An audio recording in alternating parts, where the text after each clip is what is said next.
Está prestes a chegar à residência oficial do Primeiro-Ministro, o secretário-geral do PS, Pedro Nuno Santos, para a reunião segunda entre Primeiro-Ministro e secretário-geral socialista em São Bento, com o Orçamento do Estado em pano de fundo. O debate quinzenal que antecedeu este encontro pode ter dado algumas indicações. Vamos tirar temas entre Vitalino Canas, ex-dirigente do PS, e Fernando Negrão, ex-deputado do PSD e antigo Ministro da Justiça. Muito boa tarde, sejam muito bem-vindos e obrigado pela disponibilidade para participarem neste Tira-Temas. Se me permitem, deixem-me só rumar num instante até à residência oficial do Primeiro-Ministro de São Bento, só para assinalar a chegada de Pedro Nuno Santos e a ver, vamos, se não haverá alguma declaração do secretário-geral do Partido Socialista, Miguel Viterbo Dias, agora aqui em direto. Pedro Nuno Santos chegou agora. Chegou agora, aperto de mão trocado, não é que não se tenham visto há muito tempo, estiveram a tarde toda no debate quinzenal.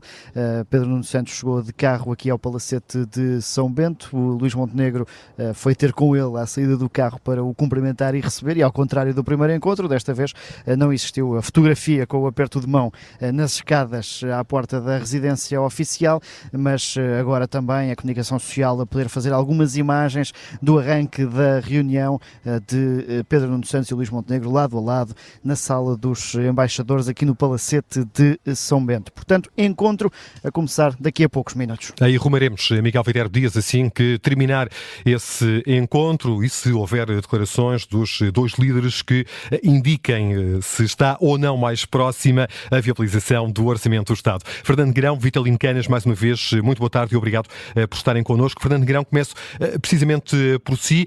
Do que ouviu do debate quinzenal com o Governo há pouco, acha que abriu boas perspectivas de se chegar a um entendimento na reunião que agora está prestes a começar, ou pelo contrário?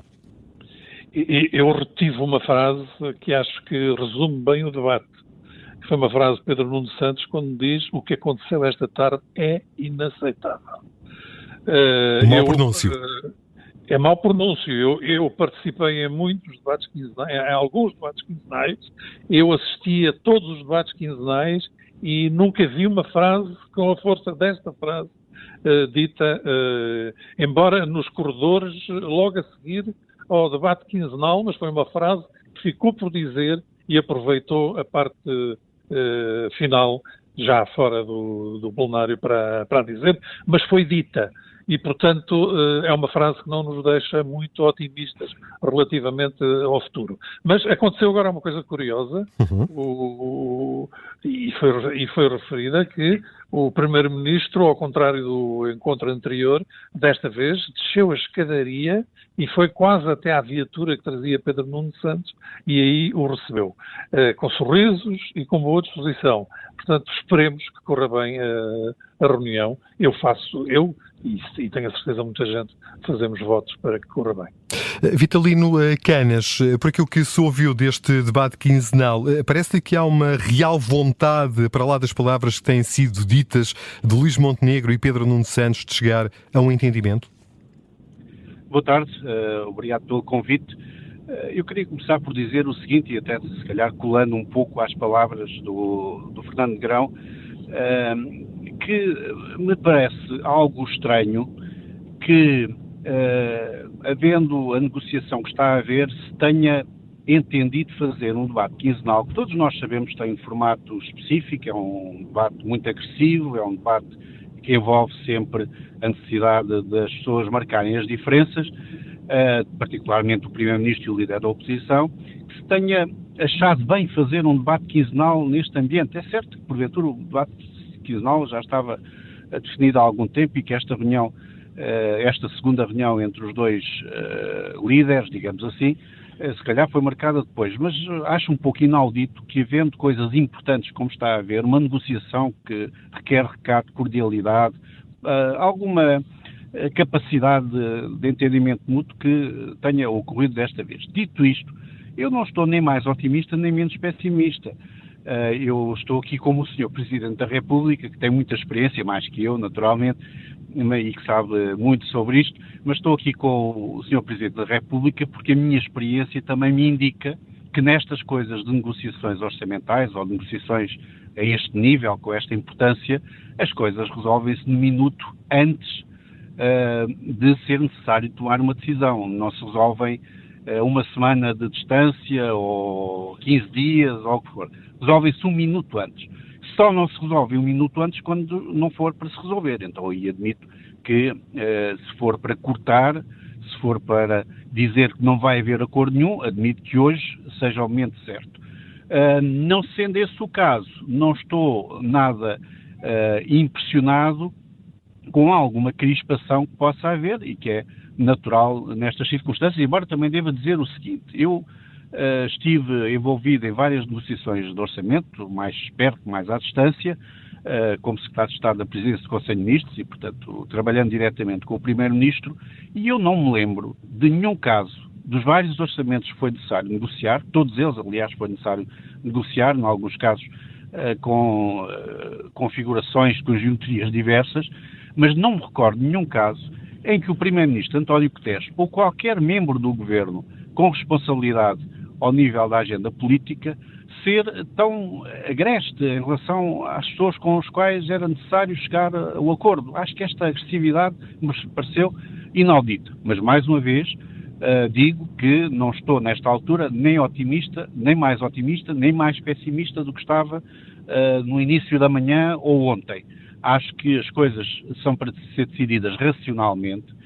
Acho muito curioso, e pegando também mais uma vez aqui nas palavras do Dr. Fernando Negrão, acho muito curioso que em todos estes programas de rádio com vários convidados, programas de televisão com vários convidados dos diferentes partidos, eu nunca encontrei nenhum comentador, nenhum analista, nenhuma pessoa dizer qualquer opinião sobre este tema, seja do PS, seja do PSD, que não tenha dito imediatamente que achava que o orçamento tinha de ser aprovado. O Dr. Fernando Negrão agora acabou de dizer, e eu também o digo, e diz sempre. E, portanto, acho que há aqui uma certa decalagem entre o pessoal político, digamos assim, que está envolvido nesta negociação e que está envolvido, entre aspas, no calor da luta, e depois a opinião pública geral, não apenas a opinião pública das pessoas da rua, mas da opinião pública que acompanha estes acontecimentos no dia-a-dia e com paixão. Não há nenhuma opinião, nesta opinião pública, que seja desfavorável à aprovação do orçamento de qualquer partido.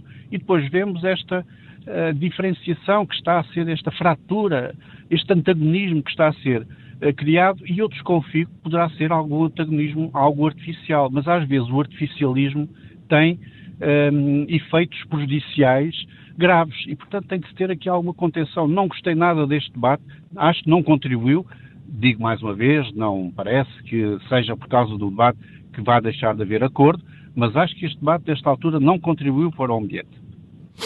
Fernando Negrão, o Governo deveria abdicar do IRS jovem ou não devia ou não pode ceder? Sabe que nas Assembleias Legislativas dos Açores e da Madeira existia também, por iniciativa dos respectivos governos, que são do PSD, duas iniciativas relativas ao IRS jovem. Nos Açores o Partido Socialista absteve-se e na Madeira o Partido Socialista votou favoravelmente.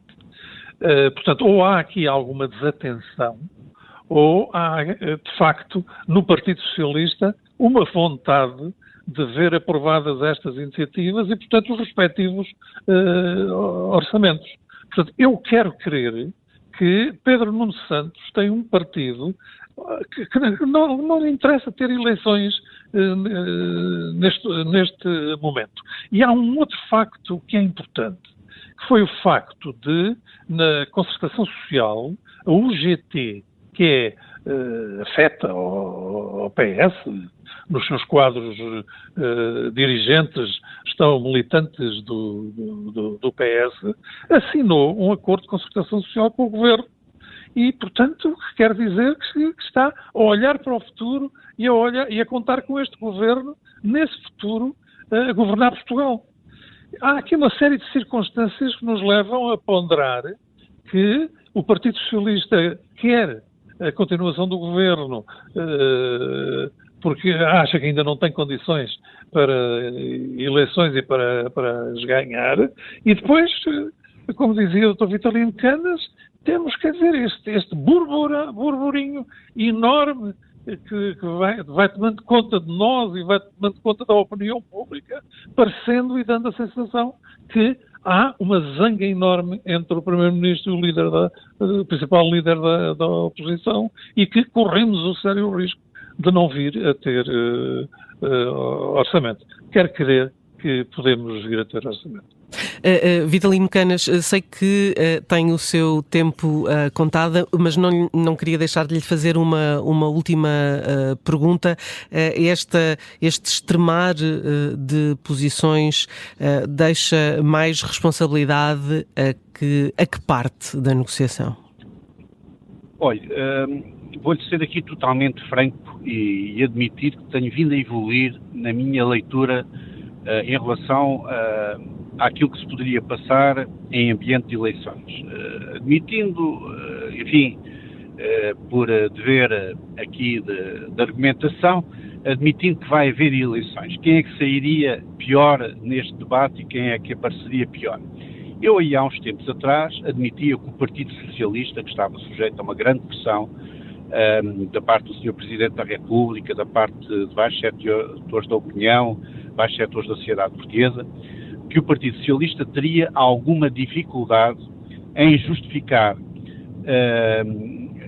digamos, uma votação desfavorável ao orçamento, uma não abstenção, só por causa destas duas medidas, porque o Partido Socialista foi aqui totalmente transparente e eu acho que isso contribuiu muito beneficiou muito a transparência sobre o que está em causa e também beneficia muito a própria discussão, porque são duas medidas. O Partido Socialista sempre disse que eram estas as duas medidas que não poderia aceitar. E eu há uns tempos atrás achava que só por causa destas duas medidas seria difícil ao Partido Socialista apresentar-se para o eleitorado e justificar uma eventual crise política e a realização de eleições. As considerações do FMI vieram dar uma ajuda.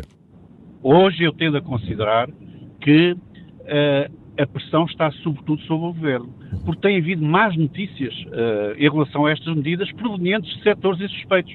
Houve há uns tempos um pronunciamento do Conselho de Finanças Públicas e agora entidades insuspeitas como o FMI e outras vêm dizer que isto é uma asneira, que esta redução de imposto do IRC desta forma é uma asneira, que não cumpre os objetivos a que está votada e que o IRS jovem é também uma asneira e que não há garantia nenhuma que cumpra esses objetivos. Portanto, vêm criticar instituições que não se intrometem na vida política portuguesa, não têm nada que escolher entre o PS ou o PSD, como é óbvio, mas vêm dizer neutralmente estas medidas são uma asneira. Eu acho que isto favorece muito a posição do Partido Socialista, para ser totalmente sincero, e desfavorece a posição do Governo.